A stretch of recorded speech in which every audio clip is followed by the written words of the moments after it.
কেন কিয়ামত শুরু হলো? কি বলবে? বলে না, কি বলবে? এত তাড়াতাড়ি কিয়ামত শুরু হলো কিভাবে?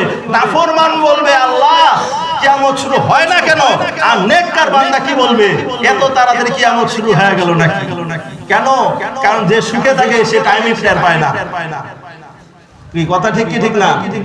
আপনি যদি আনন্দে থাকেন সময় টের পাবেন নাকি? পাবেন না। টের পাবেন কখন?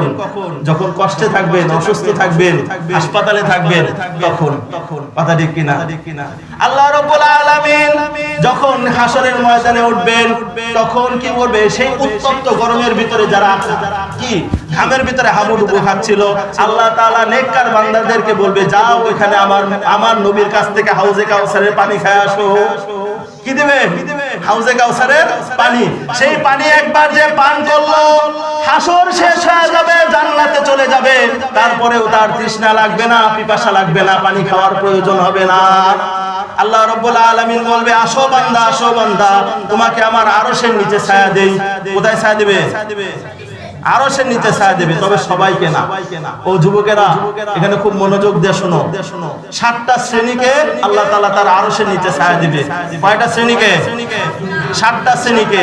আমি শুধু কয়েকটা বলবো। তার ভিতরে 1 নাম্বার হচ্ছে যার অন্তর সব সময় মসজিদের সাথে লাগানো থাকবে। সুবহানাল্লাহ বলবেন না? কোথায় লাগানো থাকবে? মসজিদের সাথে। ফজরের নামাজ পড়তে আসবে, ফজরের নামাজ পড়ে বের হবে আর বলবে আমি কখন জোহরের নামাজের জন্য মসজিদে যাব।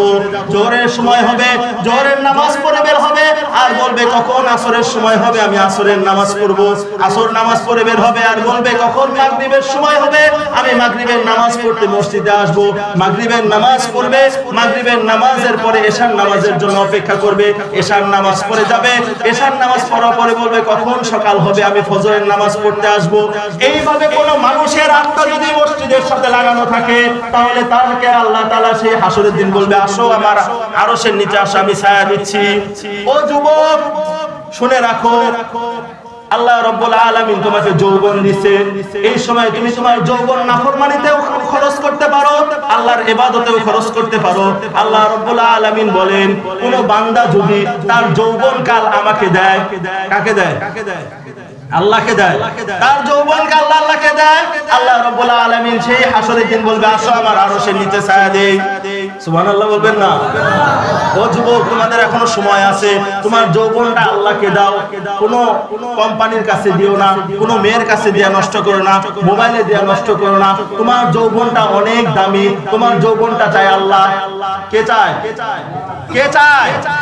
আল্লাহর কাছে দিবা তো দুনিয়াও পাবা, আখিরাত পাবা। কোনো মেয়ের কাছে দিবা তো তোমার দুনিয়াও যাবে, আখিরাতও যাবে। মোবাইলে দিবা দুনিয়াও যাবে, আখিরাতও যাবে। নাফরমানিতে নেশায় কাটাবা, দুনিয়াও যাবে, আখিরাতও যাবে। নেশা সবচেয়ে বড় ভয়াবহ পরিস্থিতি। যুবকেরা ওয়াদা করো নেশা থেকে নিজেকে কি রাখবা? আজীবন দূরে রাখবা। ওয়াদা করতে পারবা? করতে পারবা? করতে পারলে 2 হাত তুলে দেখাও যুবকেরা যে নেশা করবে না জীবনে। ইনশাআল্লাহ। যুবকেরা না, সবার জন্য এটা, যুবকদের জন্য বিশেষভাবে। যে যুবকেরা তার যৌবনটা আল্লাহর কাছে ব্যয় করবে, আল্লাহর কাছে ব্যয় করবে, তার যৌবন তার আখিরাতে স্থান হবে আরশের নিচে। কোথায় স্থান হবে? আরশের নিচে।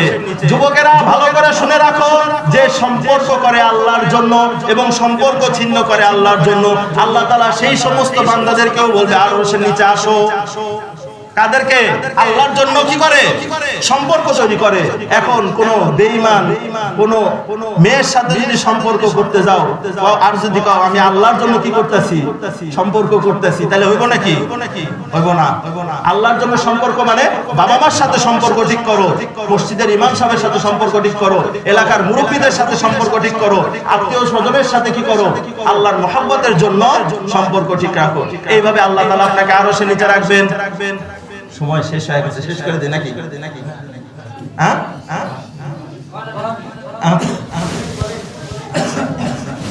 আল্লাহ রাব্বুল আলামিন আরশের নিচে ছায়া দিল। ছায়া দেওয়ার পরে যখন বিচার কাজ শুরু হবে, মিজানের পাল্লায় উঠাবে। যদি আপনার সওয়াব কম হয় আল্লাহ তাআলা বলবে যা আমার ওই রহমতটা আছে, রহমত দেওয়ার সাথে সাথে মিজানের ভিতরে আপনার নেকির পাল্লা এত ভারী হয়ে যাবে যে গুনাহ বলতে কিছুই থাকবে না। সুবহানাল্লাহ বলবেন না? আল্লাহ আল্লাহ রাব্বুল আলামিন মিজানের পাল্লায় নেক হওয়ার পরে আপনাকে বলবে যাও জান্নাতে চলে যাও। জান্নাতে যাওয়ার জন্য আরেকটা পথ আছে, সেটা হচ্ছে পুলসিরাতের উপর দিয়ে যেতে হবে। পুলসিরাত কি? পুলসিরাত হচ্ছে একটা ব্রিজ, যেই ব্রিজটা হবে চুলের মতো চিকন, ধারালো অস্ত্রের মতো কি থাকবে। আপনি যখন দৌড় দিবেন, যদি নেককার হন আপনাকে কিছুই করতে পারবে না। আর যদি আপনার মনের ভিতরে মুনাফিকি থাকে, যদি আপনি বেঈমান হন, যদি আল্লাহকে অস্বীকার করেন, আল্লাহর কোরআনকে অস্বীকার করেন, রাসূলকে অস্বীকার করেন, তাহলে সেই ধারালো অস্ত্র, সেই ধারালো ব্রিজ আপনাকে জাহান্নামে ফেলে দিবে। বলেন নাউযুবিল্লাহ। জান্নাতে এক দৌড় দিয়ে চলে গেলেন, যাওয়ার সাথে সাথে দেখলেন দরজা বন্ধ। জান্নাতের কি দরজা বন্ধ। বন্ধ দরজা খুলতে হয় কি দিয়া? চাবি দিয়া। এখন চাবি কি? আল্লাহ রাসূল সাল্লাল্লাহু আলাইহি ওয়াসাল্লাম বলছেন মিফতাহুল জান্নাতিস সালাহ, জান্নাতের চাবি হচ্ছে নামাজ, সালাত। জান্নাতের চাবি কি? নামাজ, সালাত। এখন আপনি যদি নামাজি হন তাহলে সেই দরজা খুলে জান্নাতে যাবেন, আর যদি বেনামাজি হন তাহলে দরজায় বসে থাকবেন। কোনটা করবেন? দরজায় বসে থাকবেন না নামাজ পড়ে জান্নাতে ঢুকবেন? নামাজ পড়ে একবার যদি জান্নাতে ঢুকতে পারেন, দেখবেন দুনিয়াতে আপনি কি দেখছেন তার থেকে বেশি পাবেন আখিরাতে। দুনিয়াতে যত সুন্দর রমণীকে ত্যাগ করছেন, সুন্দরী নারীদেরকে ত্যাগ করছেন, আখিরাতে দেখবেন যে তার থেকে 1000 গুণ সুন্দরী আপনি পেয়ে গেছেন। সুবহানাল্লাহ বলবেন না? জান্নাতে ঢোকার সাথে সাথে হুররা আপনাদের জন্য মাছের কলিজা, বড় বড় মাছের কলিজা নিয়ে আপনার জন্য অপেক্ষা করবে খাওয়ার জন্য। এত রকম ফল নিয়ে আপনার জন্য অপেক্ষা করবে, যত রকম ফলের নামও আপনারা শুনেন নাই। সেই ফলগুলো, সেই খাবারগুলো আপনারা খাবেন। খাওয়ার পরে আল্লাহর কাছে বলবেন, আল্লাহ এত স্বাদের জিনিস কেমনে খাইলাম, আল্লাহ তোমার নিয়ামত পায় আমি সন্তুষ্ট হয়ে গেছি। কি বলবেন? আল্লাহ তোমার নিয়ামত পায় আমি সন্তুষ্ট হয়ে গেছি। আল্লাহ রাব্বুল আলামিন বলবে, ওরে পাগল বান্দা, যে নিয়ামত দিছি এই নিয়ামত শেষ না, আসল নিয়ামত তো এখনো রেখে দিছি। কি বলবে? আসল নিয়ামত এখনো রেখে দিছি। সেই নিয়ামতটা কি? সেই নিয়ামতটা হচ্ছে আল্লাহর দিদার, আল্লাহকে দেখা। সুবহানাল্লাহ বলেন। আল্লাহ রাব্বুল আলামিন বলবে, আসো আসো, হাসরের দিন ভয়ে মাথা তুলতে পারো নাই, আজ আমি তোমাদেরকে যারা জান্নাতি আছে তাদের সামনে আসবো। জান্নাতীরা যখন আল্লাহকে দেখবে, হাজার হাজার বছর পার হয়ে যাবে, তাদের চোখের পলক নড়বে না। বলেন সুবহানাল্লাহ। আরে আল্লাহকে দেখা এটা জান্নাতের নিয়ামত। কোথাকার নিয়ামত? দুনিয়ায় থেকে আল্লাহকে দেখা সম্ভব না। কোথায় থেকে দেখা সম্ভব না? কেউ যদি দুনিয়া থেকে আপনাকে আল্লাহকে দেখায় দেয়, তাহলে বুঝতে হবে সে কি না আল্লাহ না, সে কি? সে কি? ভণ্ড, শয়তান। যাকে দেখায় দিছে সে কি? শয়তান। দুনিয়া আল্লাহকে দেখা এটা জান্নাতের নিয়ামত, এটা দুনিয়ার কিছু না ভাই। দুনিয়ার কি না? কিছু না। আপনি বিবাহ করেন নাই, সন্তান হবে? সন্তান হবে নাকি? বিয়ে না করলে কারো ছেলে আছে শুনছেন নাকি? তাহলে জান্নাতে না যায় আল্লাহকে দেখা সম্ভব না। এটা কে বলছেন? আল্লাহ বলছেন, আল্লাহ রাসূল বলছেন। কে বলছেন?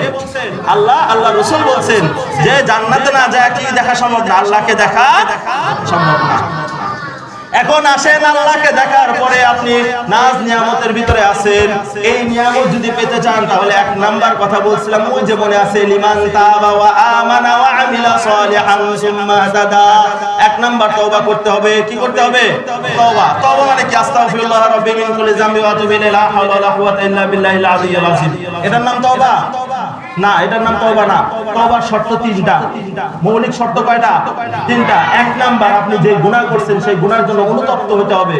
আপনি গুনাহ করছেন এটা আপনার মনে ঘামতে হবে। 2 নাম্বার, আল্লাহর কাছে সেই গুনার জন্য মাফ চাইতে হবে। 3 নাম্বার, আপনি জীবনে করবেন না সেটার ওয়াদা করতে হবে। আর 4 নাম্বার হচ্ছে অপশনাল। যদি এটা কারো কোনো বান্দার হক হয়ে থাকে, নষ্ট করে থাকেন, তাহলে সেই বান্দার হককে কি করতে হবে? পূরণ করতে হবে। 1 নাম্বার তওবা করা, 2 নাম্বার ঈমান আনা। 2 নাম্বার কি? ঈমান আনা। আল্লাহ, আল্লাহ রাসূলের প্রতি পরিপূর্ণ ঈমান আনতে হবে। তারপরে কার উপর ঈমান আনলেন, কার উপর ঈমান আনলেন না সেটা দেখার বিষয় না। কাকে মানলেন, কাকে মানলেন না এটা দেখার বিষয় না। আপনি যদি আল্লাহ, আল্লাহ রাসূল